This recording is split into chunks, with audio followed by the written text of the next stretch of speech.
How to make friends 101. What a departure from this channel. What's up, Cappy Crew? It's me, DeCapybara, and normally we make gaming videos and things like that, but I'm taking a little departure here, and I want to see if you all like it, if you all appreciate this content, because this is something that I've had on my heart for a little while, and I figured, you know what? Why not make a video about it, see what y'all think, and see if this helps you at all in making friendships. So, um, I'm no expert, I'm just a guy. I'm just your friendly neighborhood streamer. But if you listen and maybe try some of the things I'm about to tell you, I'd love to hear your experience with it and if it helped or if it hurt or whatever. But this is just how I make friends. So back when you were in elementary school and in high school and things like that, you had a lot of friends, or you had at least some friends, right? But now that you're an adult and you're looking around and nobody really has friends anymore, it seems like, or it's really hard to make friends.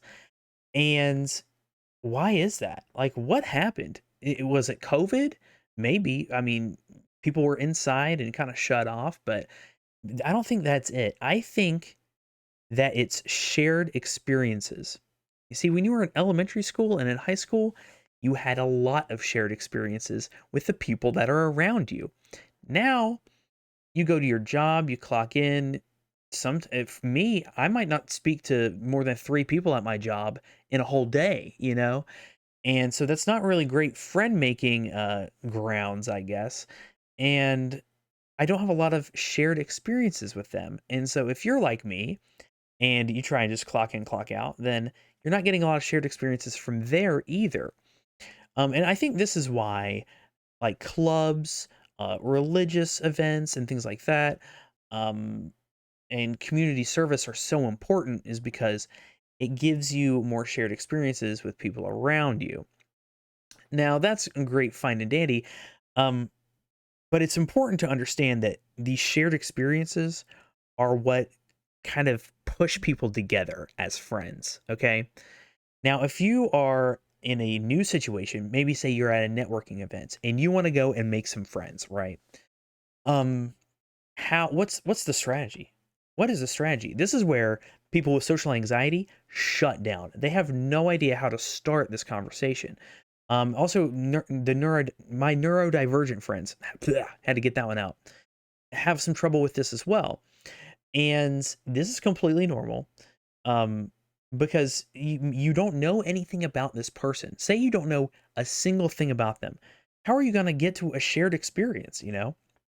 Well, you start with the shared experience that you are already having. For instance, if you are at an event, you'd be like, "Hey, um, you need to start with an observation of something that's around you." For instance, like maybe you're at a Smash event, the person's standing right next to you, and you're gonna be like, "Oh my gosh, that move was so sick," and like just kind of say it to them. Maybe you're just kind of talking about something that you've both have seen just now. That is like a tiny little observation, a tiny little shared experience. And then they might have a comment about it, and then you can go deeper into it. Another example of this is like, the classic talking about the weather, or the weekend. Like, "Oh my goodness, thank goodness it's Friday. What are you doing this weekend?" "Oh, well, I'm just like staying home playing games." "Oh yeah, you're playing games? Have you played the new Zelda? Are you playing that?" And then if they can say, "No, I'm into this," well, then you ask about that. Or they can be like, "Yeah, it's amazing. Have you built any cool devices?" And at that point, it starts to go.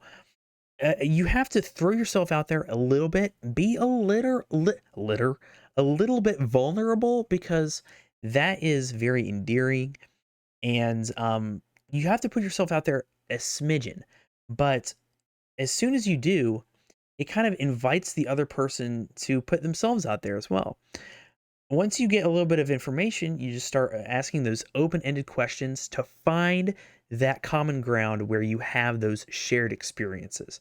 So, in like a little bit of an outline here, first, you make an observation, open-ended question about said observation, boom, find the shared experience. And at that point, once you get some things in common and you start talking to them and you're a little bit more comfortable, at that point, you might have a little tiny bud of a friendship. Now, obviously, being a friend is a lot harder than what I just said. But really, this is just for getting your foot in the door. And this works online and stuff too. So if you're trying to make friends online, um, do something similar.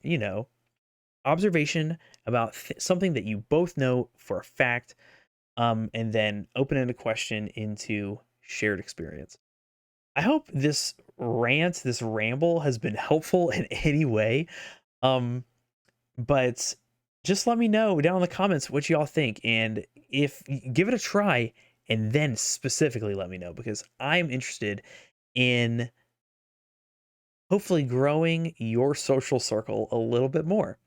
Um, Nobody's told you this today. You're appreciated. You're valuable. Heck, I'm proud of you. I'll see you in the next one. Deuces. Bye.